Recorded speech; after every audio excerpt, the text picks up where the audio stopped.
Vía Pública. ¿Cómo están ustedes? Muy buenas noches, bienvenidos a este Vía Pública, jornada de día lunes, muy pero muy noticiosa. Hace pocos minutos, pocas horas, el gobierno finalmente decretó estado de emergencia para hacer frente a los atentados que han afectado a la macrozona sur. Esto ante la imposibilidad de asegurar los votos en el Congreso para poder abrochar una reforma constitucional que habilite un estado como el que quería el gobierno, un estado intermedio de protección y resguardo. Eso finalmente ya no va. La decisión tomada esta noche en el Comité Político Ampliado en La Moneda, junto a los partidos de Apruebo, Dignidad y del Socialismo Democrático que sustentan al gobierno de Gabriel Boric. El gobierno apunta ahora con una fórmula que es más acotada a la protección de la seguridad en las rutas y en las carreteras, amparada en el artículo 42 de la actual Constitución Política de nuestro país, que señala que el estado de emergencia lo decreta el presidente de la República en zonas afectadas por circunstancias de carácter excepcional. La medida va a regir solamente para las provincias del Biobío y Arauco y se va a materializar una vez que se publique en el Diario Oficial. Queremos de inmediato en este Vía Pública profundizar sobre este tema. Vamos hasta el Palacio de La Moneda con diversas reacciones sobre el tema. La periodista Ignacia Jiménez está en Palacio. ¿Qué tal, Ignacia? Buenas noches.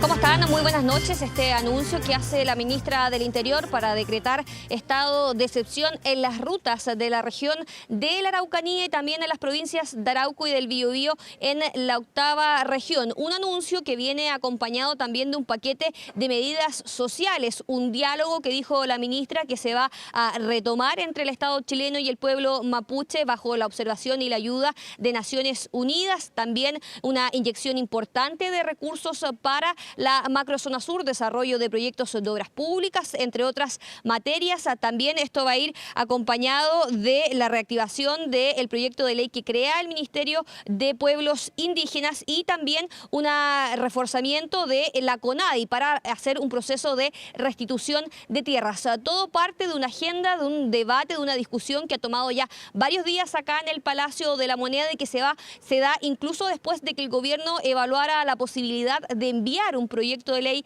al Parlamento para crear un estado de excepción intermedio, pero eso al final de cuentas no iba a contar con los votos, al menos esos eran los cálculos del gobierno, y optan por decretar este estado de excepción. Un anuncio que hacen después de haberlo conversado con los partidos políticos del oficialismo. Revisemos qué es lo que dijo la ministra del Interior. Hemos decidido hacer uso de todas las herramientas del Estado para brindar seguridad a nuestros ciudadanos y ciudadanas, decretando estado de emergencia para el resguardo de las rutas de la provincia de Arauco y Biobío, en la región de la Araucanía, para permitir el libre tránsito de las personas, el abastecimiento y la ejecución de las políticas que puedan mejorar la calidad de vida de los habitantes de estos territorios.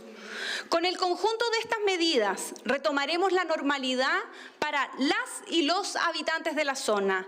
Estamos comprometidos con continuar el camino del diálogo para lograr cambios profundos que aseguren el bienestar de todos y todas.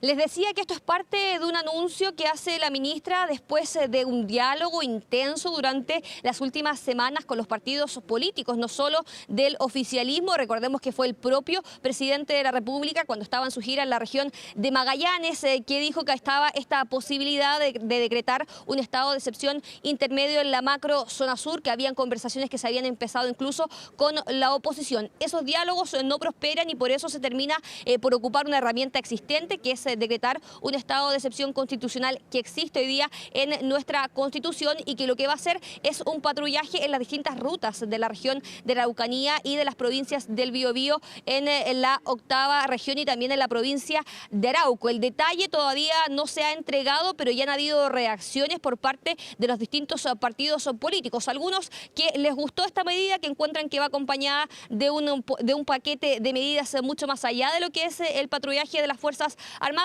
y otros no tan conformes porque tiene que ver más con una medida acotada y no amplia como pedían, por ejemplo, desde la oposición.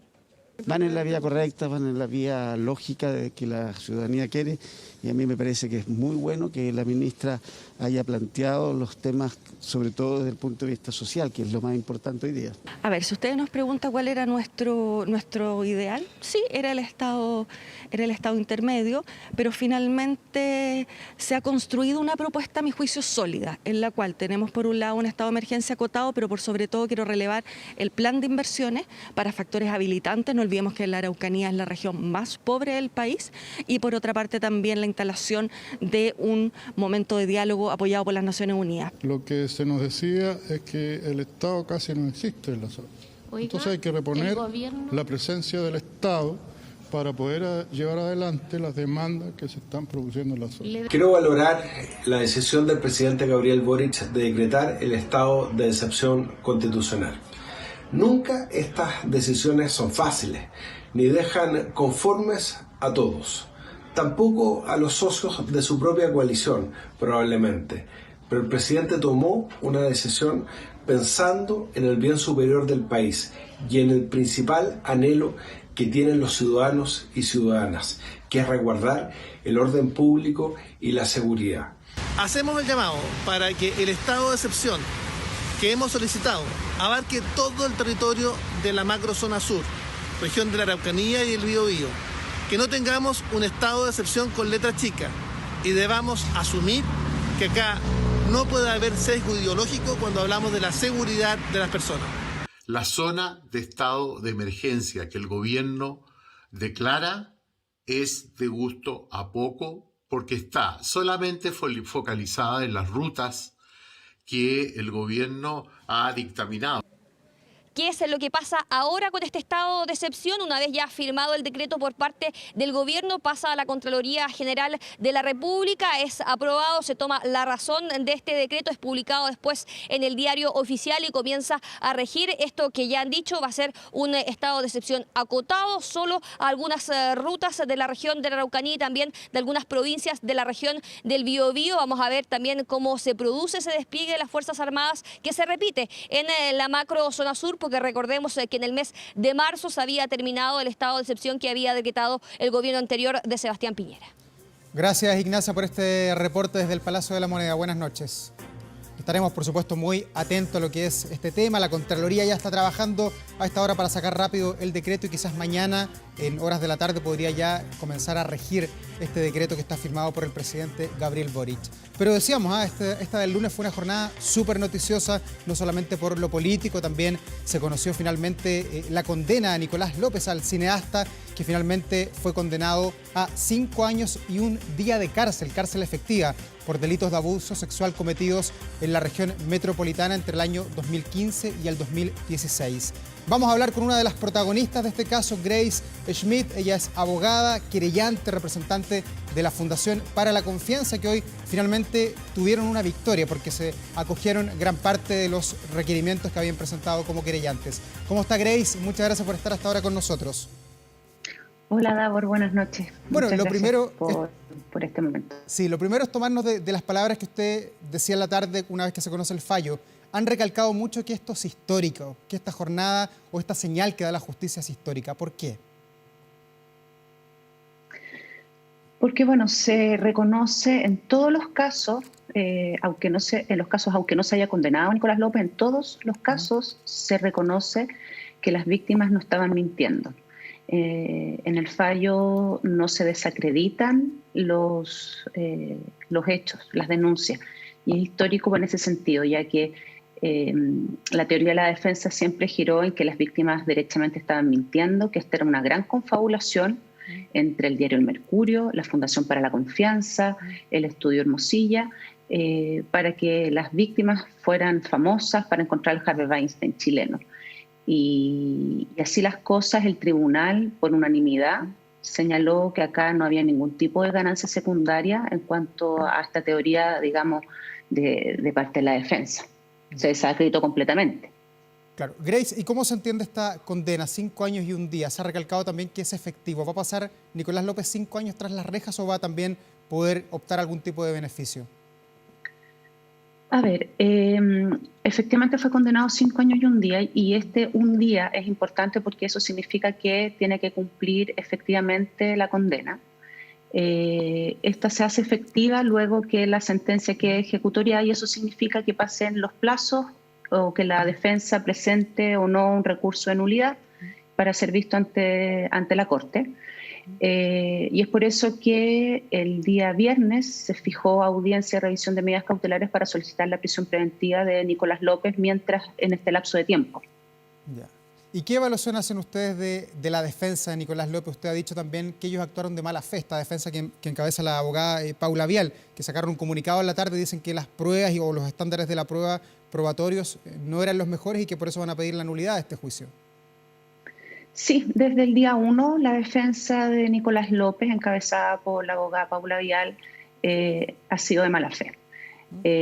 Nicolás López siempre en su declaración ante Fiscalía, asesorado por Imaginación, negó los hechos, trató de mentirosas a mis representadas, a todas. Cada una de ellas las trató de mentirosas, lo que te comentaba recién de esta famosa confabulación, digamos, en contra de él. Se borraron mensajes por parte del condenado, Nicolás López, más de 20.000 mensajes de su celular. Luego de borrar estos celulares, que la defensa señala que fue por problemas de capacidad en su memoria, ya que es bastante poco plausible, la verdad, que mensajes de WhatsApp copen la memoria de un celular. Que por problemas de memoria, por tanto, se tuvieron que borrar los WhatsApp y acto seguido los entrega. Luego, por ejemplo, otro de los hechos importantes de revictimización hacia mis representadas, por ejemplo, fue en el alegato de clausura señalar que Nicolás López mantenía en su poder una polera que estaba rasgada por una de mis representadas, señalando que él, por tanto, había sido víctima de violencia por parte de una de las víctimas. O sea, eso te demuestra la mala fe con que ha actuado la defensa de Nicolás López. Tratar de cambiar el foco de discusión a que esto era un gran complot, tratar de demostrar, y que por cierto no lo logró, de que Nicolás López era una víctima de las verdaderas víctimas, digamos. Por lo tanto, no me sorprende que quieran recurrir de nulidad, están en todo su derecho, por cierto, pero desde el día 1 Nicolás López negó los hechos y jamás colaboró para que se esclarecieran los hechos en materia de juicio. Grace, y si finalmente los protagonistas de este juicio no hubieran sido personas mediáticas, muy conocidas, Nicolás López, las actrices involucradas, ¿se habría llegado en un caso con personas quizás no tan mediáticas, se habría llegado a la misma condena o no? Mira, yo creo que acá ha habido un pequeño cambio de paradigma. En nuestro país, en general, los poderosos no son tocados quizás con la misma vara que las personas que viven en la pobreza. Y acá se ha condenado a cárcel efectiva a una persona poderosa en el ámbito audiovisual de nuestro país. Y eso es una señal muy importante también para las víctimas de violencia sexual, de que pueden denunciar, que estamos corriendo la barrera de los prejuicios, de los sesgos, de la revictimización, que efectivamente no es fácil denunciar para las mujeres, sobre todo con este tipo de defensa. Para mis representadas, para las víctimas, denunciar fue puro costo, fue mucho daño para ellas, fueron tremendamente valientes en denunciar. Y yo creo que esta sentencia marcó un hito en ese sentido, de poder condenar a un poderoso dentro del ámbito del audiovisual de nuestro país, que se sentía intocable durante todos los años que él participó en esta industria. Así todo, ustedes enfrentaron muchos desafíos, problemas, fueron casi 4 años de juicio.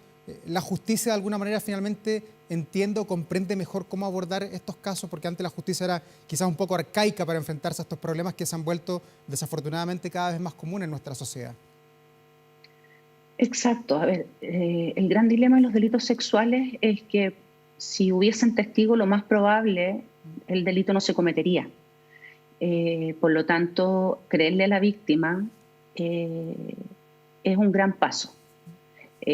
También la defensa pedía test de credibilidad a las víctimas. La pregunta que sigue es, a una víctima de robo, por ejemplo, ¿se le pide una pericia de credibilidad? ¿Por qué a una víctima, a una mujer víctima de violencia sexual, se le exige ese estándar? Y acá el tribunal como te digo, si bien no condenó en todos los casos, siempre en su sentencia y en el veredicto, digamos, señaló que si bien se absolvía por algunos hechos, eso no desacredita la denuncia a las víctimas, no se desacredita su relato, no se desacredita los hechos que ellas denunciaron. Grace, y finalmente, mirando hacia atrás, esto ya pasó hace algún par de meses, pero ¿por qué finalmente no se pudieron comprobar los otros delitos que ustedes también le imputaban a Nicolás López? La violación y también el ultraje a las buenas costumbres. Mira, en el caso de la violación, bueno, el delito de violación es un delito complejo cuando ha pasado tanto tiempo. Recordemos que los hechos ocurridos fueron hace muchos años atrás, por lo tanto, la prueba es compleja. Para el tribunal no se alcanzó el estándar de condenar más allá de toda duda razonable, que es un tema bien técnico y que, bueno, no se logró, por un tema probatorio no se logró ese estándar. Y en el caso del delito de ultraje, el tribunal hace una precisión bien importante. Señala que si ese hecho hubiese ocurrido el día de hoy, sería constitutivo del delito de abuso sexual por sorpresa, que en el momento en que ocurrió no estaba tipificado ese delito, pero que hoy sí sería delito como abuso sexual por sorpresa.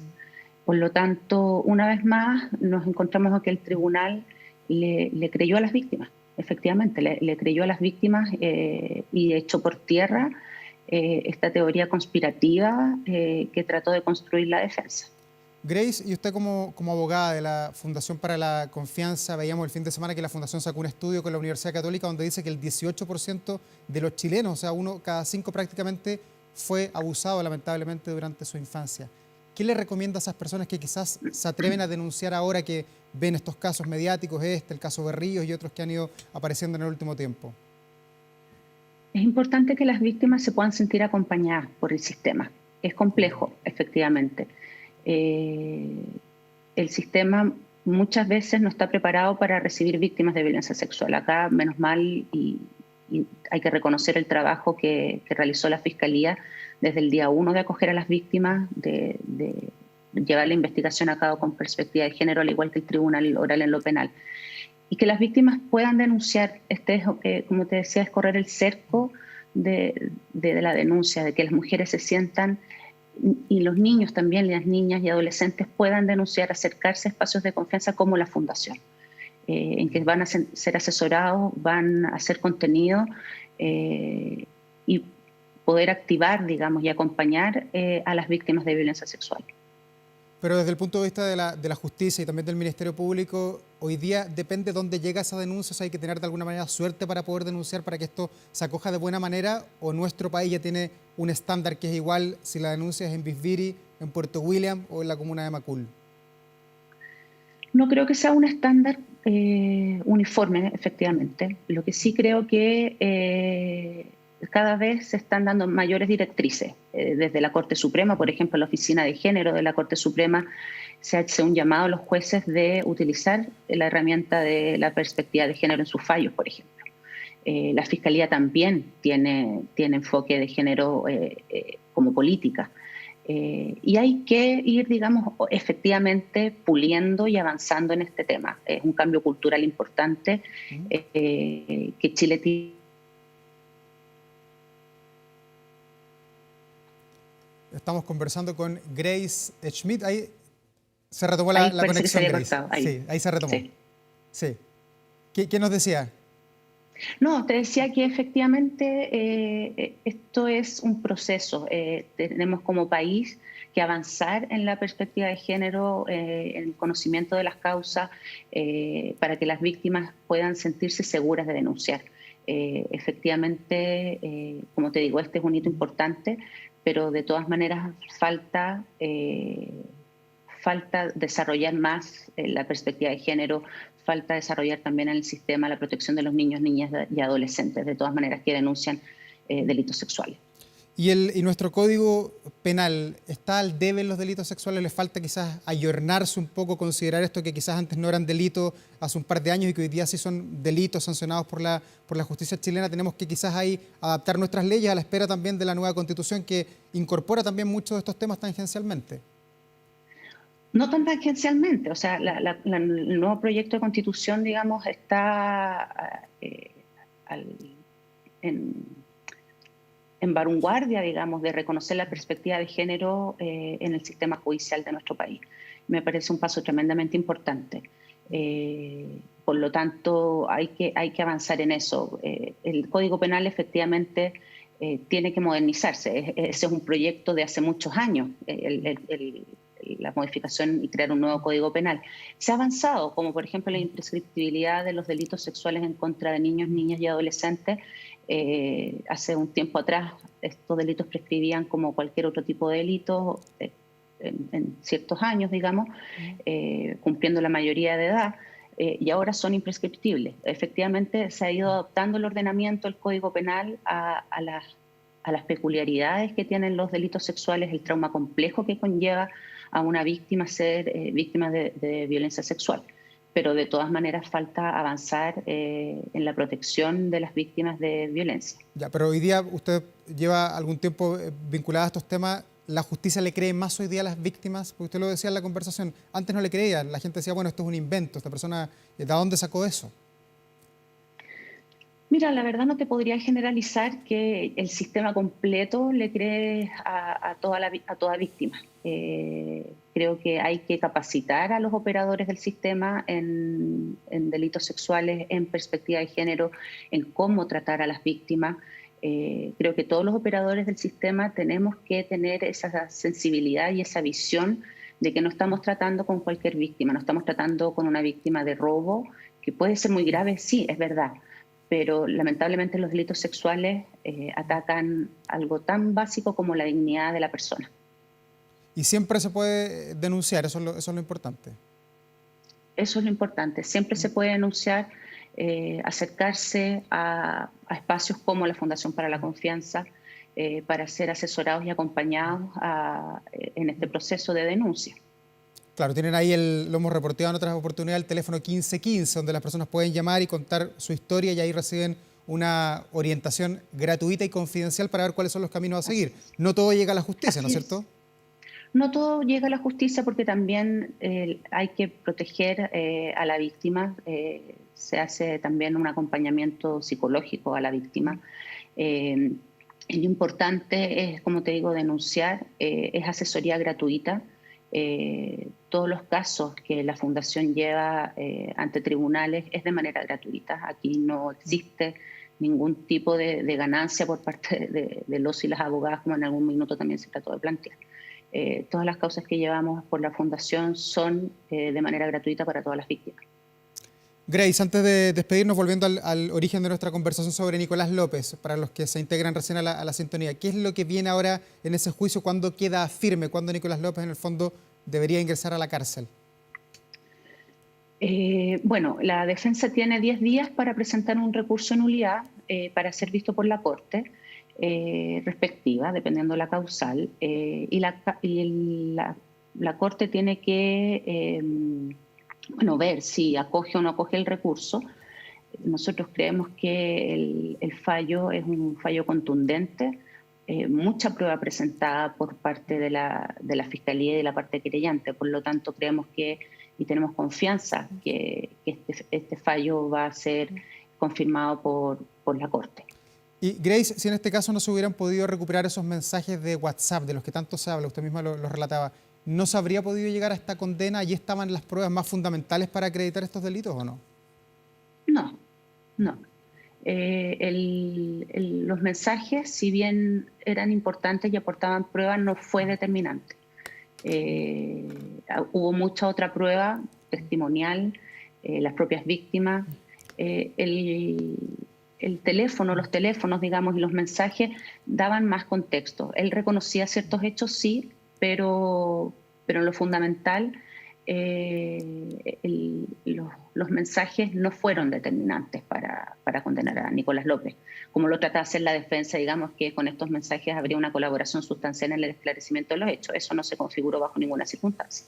Bueno, ha sido un buen día, una buena jornada para ustedes, para la Fundación, histórico. Ojalá que la justicia también tome este fallo para eventualmente evaluar otros que puedan venir a futuro. Gracias, Grace Schmidt, por conversar hasta ahora con nosotros, abogada querellante de la Fundación para la Confianza. Muchas gracias, Davor. Que estén muy bien, buenas noches. Igual, buenas noches. Y nosotros vamos a una pausa acá en Vía Pública, ya volvemos con más, no se vaya.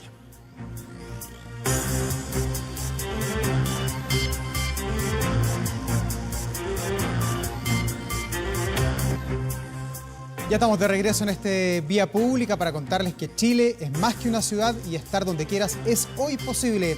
Hoy los horizontes se expanden para todos y nuestra red no para de crecer. Ahora también en 5G para darte más y también una mejor conexión. WOM, nadie te da más. Vamos a conversar de inmediato sobre lo que ha sido el tema de esta jornada, el anuncio que ha hecho el gobierno de decretar estado de excepción, estado de emergencia en la macrozona sur de nuestro país. Queremos profundizar junto al diputado Andrés Longton. Él es el jefe de bancada de los diputados de RN. ¿Cómo está, diputado? Un gusto saludarlo. Hola, Davor. Muy buenas noches. Bueno, ¿cómo recibe este anuncio que ha hecho el gobierno hace pocos minutos de reponer el estado de excepción en el sur de nuestro país?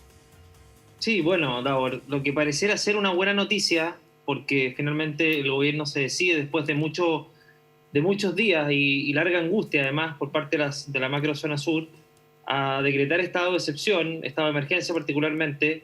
La verdad es que se hace con letra chica, Davor, y eso es lo que nos deja más angustiados y preocupados, entendiendo que pareciera ser que se pone una camisa de fuerza a las fuerzas de Armada y Orden, cuando la camisa de fuerza debería ser para quienes ejercen la violencia y particularmente el terrorismo que se ejerce en la zona, Davor. El resguardar las carreteras y calles aledañas nos parece que puede generar una decepción muy grande en relación a lo que se espera respecto al resguardo de esa zona, que en definitiva puede quedar al debe, entendiendo que la macrozona sur es mucho más que las carreteras y las calles aledañas. ¿Pero alcanza con la provincia de Arauco, la provincia del Biobío, o debió haber sido más extendido en todo lo que es la macrozona sur?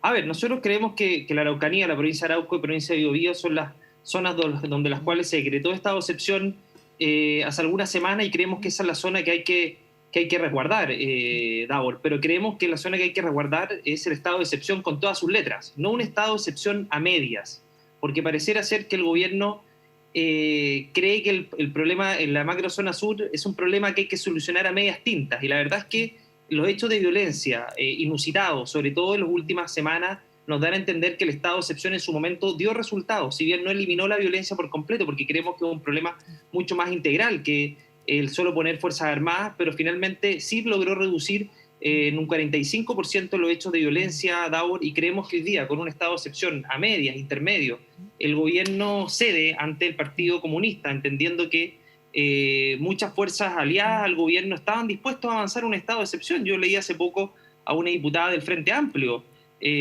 Consuelo Veloso, que decía que estaba dispuesta a avanzar un estado de excepción, y yo valoro ese tipo de declaraciones, pero lamentablemente hoy día el gobierno cede ante la expresión del Partido Comunista donde hay un complejo, donde hay una tranca ideológica que no han logrado superar, y porque no han dado razones plausibles de por qué no están por resguardar de manera íntegra la seguridad en dicha zona, que no sean motivos netamente ideológicos o bien ciertas ambigüedades que claramente dejan más incertidumbre que certeza. Diputado, ¿y este estado de excepción acotado, como lo ha definido la ministra del Interior, le entrega garantías a las Fuerzas Armadas para que realmente puedan utilizar su potencialidad, su armamento, en caso de que tengan que enfrentarse con algunos de estos grupos de encapuchados que hemos visto permanentemente en la zona?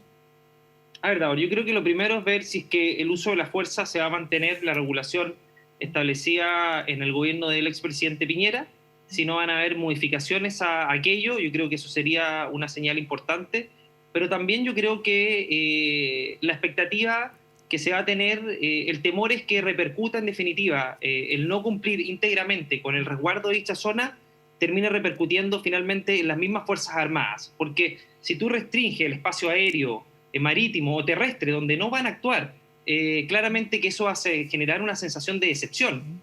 Y obviamente que esa sensación de decepción se va a manifestar no solamente contra el gobierno, sino que también contra las Fuerzas Armadas, Davor, porque yo te lo grafico de la siguiente manera. En las carreteras pueden pasar muchos hechos de violencia, y lo hemos visto en las últimas semanas con el atentado de Ciro Palma, pero ¿qué pasa con las calles aledañas? ¿Qué pasa con los predios? ¿Qué pasa donde finalmente se siembra que es ahí, o las usurpaciones, que es ahí donde finalmente ocurren gran parte de los hechos delincuenciales, atentados incendiarios, terroristas, Davor. O sea, va a tener a las Fuerzas Armadas mirando como a 200, 300, 400 metros están ocurriendo estos hechos de violencia y no van a poder hacer nada. Eso va a generar una sensación de impotencia muy grande en las víctimas y en las familias de la macrozona sur, Davor, y finalmente las Fuerzas Armadas va a tener una camisa de fuerza, van a estar amarrados de pies y manos para poder, en definitiva, desenvolverse de manera óptima, ayudando a las policías principalmente con tecnología, con inteligencia, que son de las labores que ejerció en el último tiempo. Por ejemplo, en el área marítima, gran parte del armamento también ingresa por ahí, armamento de guerra. Le vamos a impedir actuar a las Fuerzas Armadas de manera óptima, Davor, en esas áreas donde finalmente cumple una misión que obviamente que va de la mano con la seguridad que se necesita en la zona. Sí, más allá también del decreto para la provincia de Arauco, la provincia del Biobío, el regreso de los militares a la zona, por lo menos para custodiar las carreteras más complejas en el último tiempo, también el gobierno esta noche ha hecho una serie de anuncios. Ministerio de los Pueblos Indígenas, más dinero para comprar las tierras, más dinero también para negociar con las comunidades mapuche, habló de parlamentar incluso la ministra del Interior. ¿Cómo recibe esta parte del paquete? Sí, a ver, claramente, Davor, que el problema de la macrozona sur no es solamente se soluciona con las Fuerzas Armadas o las policías. Tiene que haber diálogo, tiene que haber mayor inversión para atacar de buena manera la pobreza que se vive en la Araucanía, el área de salud, la compra de tierras. Yo creemos que eso es complementario y creemos que es un avance entendiendo, Davor, que los recursos tienen que utilizarse de manera óptima y obviamente entendiendo ciencia cierta lo que ocurra allá. Hay una gran labor que han hecho también, que hizo el exministro Moreno, que este gobierno también ha reconocido, Davor, pero yo particularmente creo, Davor, que la paz no se compra con mayor dinero para terrenos. Nosotros creemos que se llega a esa paz generando mayor seguridad en la zona, pero obviamente complementando eso con acciones que tiendan a atacar el conflicto, en el fondo el conflicto, Davor, y en ese sentido creemos que es un avance, pero claramente en términos de seguridad es claramente insuficiente. O sea, ¿no alcanza, dice usted, por ejemplo, para enfrentar a grupos como la CAMP, que ha dicho hace pocos días que deben armarse las personas que viven en la Araucanía y hacer frente, provocar resistencia si volvían los militares a la zona? A ver, Davor, primero la reacción del gobierno es tardía respecto a no querellarse inmediatamente. Esas dudas generan obviamente una sensación de inseguridad y de impunidad, sobre todo reforzado, Davor, con las declaraciones de la ministra de Desarrollo Social el día de ayer. Al hablar de presos políticos pareciera ser que el gobierno, al no querellarse inmediatamente, se valora que lo haya hecho en las últimas horas, está dando ciertas señales a grupos radicalizados o tratar de generar confianza o simpatía. Lo vimos con los beneficios interpenitenciarios a quienes asesinaron de manera brutal al matrimonio Luxinger-Macay. Entonces, finalmente el gobierno, Davor, emite muchas declaraciones y se desdice de esas declaraciones, pero finalmente esas declaraciones repercuten en hechos concretos que hace este gobierno. Retiro de querella, urgencia al proyecto de ley de indulto. Finalmente lo que nosotros le pedimos al gobierno, Davor, es coherencia, implementar medidas para fortalecer la seguridad, pero que esos dichos que por los cuales se ha desdicho muchas ministras se acompañen con hechos, porque pareciera ser que finalmente este gobierno realmente siente que hay presos políticos, porque la verdad es que esto ha salido toda la semana y se ha repetido una y otra vez por parte de ministras de este gobierno, Davor, y eso se ha visto reflejado también en medidas a medias tintas como este estado de excepción que lamentablemente no cumple con las expectativas de seguridad que requiere la macrozona sur. De continuar este estado de excepción tal como está acotado, que el gobierno lo puede decretar, lo puede prorrogar, ya la tercera vez tendría que ir al Congreso. ¿Usted está disponible para que se siga extendiendo o usted aprobaría en el Parlamento un estado de excepción que tenga todas las facultades para los militares? Nosotros estamos por avanzar con un estado de excepción con todas sus letras, Davor, de acuerdo a cómo estaba implementado hace algunas semanas. Es el estado de excepción que nosotros creemos que garantiza de mejor manera la seguridad en la macrozona sur, que las Fuerzas Armadas puedan desplegarse con mayor libertad, con mayor flexibilidad en concordancia, obviamente en cooperación con las policías, y un estado de excepción intermedio, claramente que no cumple con las expectativas ni genera los elementos necesarios para resguardar la seguridad en la macrozona sur. Y esto claramente que viene antecedido y con la complicidad, además de los grupos, el Partido Comunista y los grupos más radicalizados de la izquierda que finalmente, por complejos políticos e ideológicos, no están dispuestos a avanzar en una medida que es de sentido común, que es de toda lógica, Davor, y la verdad es que hasta el momento, hasta el día de hoy, no resiste mayor análisis el por qué el gobierno ha limitado esta herramienta de esta manera, que en definitiva puede generar una excepción en la zona muy grande, donde finalmente las van a emprender contra las Fuerzas Armadas y también obviamente contra el gobierno que no decretó este estado de excepción como correspondía. Y después de esto, de que finalmente el proyecto de estado de excepción intermedio no salió adelante, no se pudo ni siquiera discutir ahí en el Congreso, ¿cómo queda la relación entre el gobierno y ustedes los parlamentarios, independientes si son de oposición o oficialistas? A ver, no queda bien, Davor, por la sencilla razón de que tú no puedes anunciar un estado intermedio y citar a las comisiones donde dejas esperando y genera expectativas no solamente a los parlamentarios que tienen que trabajar en esas comisiones mixtas, sino que además a toda la macrozona sur que estaba esperando ansioso que esto se aprobara. Tú tienes que primero llegar a un acuerdo, sostener reuniones y dialogar con tu sector para efectos de ver si hay viabilidad política para avanzar en esto, pero no citar a las comisiones y después ver si hay viabilidad política. Primero tiene que haber agua en la piscina.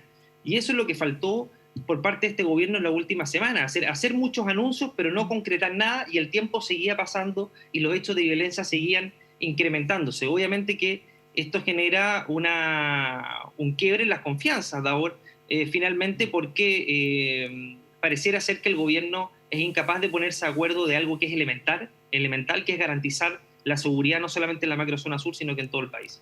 Diputado Andrés Longton, muchas gracias por conversar hasta ahora con nosotros. Veremos desde el día de mañana cómo comienza ya a implementarse este estado de emergencia en el sur de nuestro país. Gracias por conversar con nosotros. Muchas gracias, buenas noches. Chao, buenas noches. Y nosotros vamos a la pausa, ya volvemos con más, no se vaya.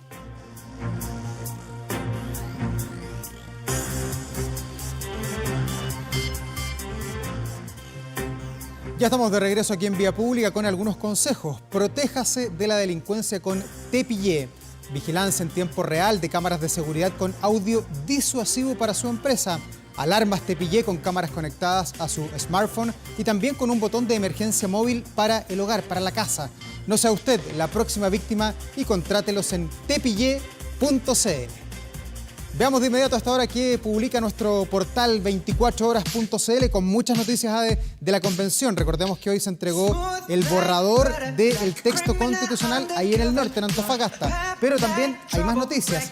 Noticias que tienen que ver con la seguridad, con la delincuencia que tanto nos ha problemado en el último tiempo en regiones, pero también aquí en Santiago, en el barrio Meix. Presencia policial decisiva. El gobierno anunció algunas medidas tras la balacera ahí en el barrio Meix, que le costó la vida a una reportera, ustedes recordarán, el pasado 1 de mayo. Eso y también mucho más ya está publicado en el portal 24horas.cl. Por ahora, nosotros vamos a la pausa, ya volvemos con más aquí en Vía Pública, no se vaya. Ya casi se nos acaba esta jornada de día lunes en todo nuestro país. Veamos cómo está el tiempo, el clima en este tránsito que estamos teniendo en todo el país rumbo al invierno. A cada noche y cada mañana está más y más helado. A esta hora la región metropolitana tiene menos de 6 grados, 5.9 despejado, hace frío. Mañana probablemente también vamos a tener una jornada con las puntas, la mañana y la tarde muy pero muy helado. ¿Qué viene para la región metropolitana? Martes 22 grados, el miércoles 19, temperaturas medias.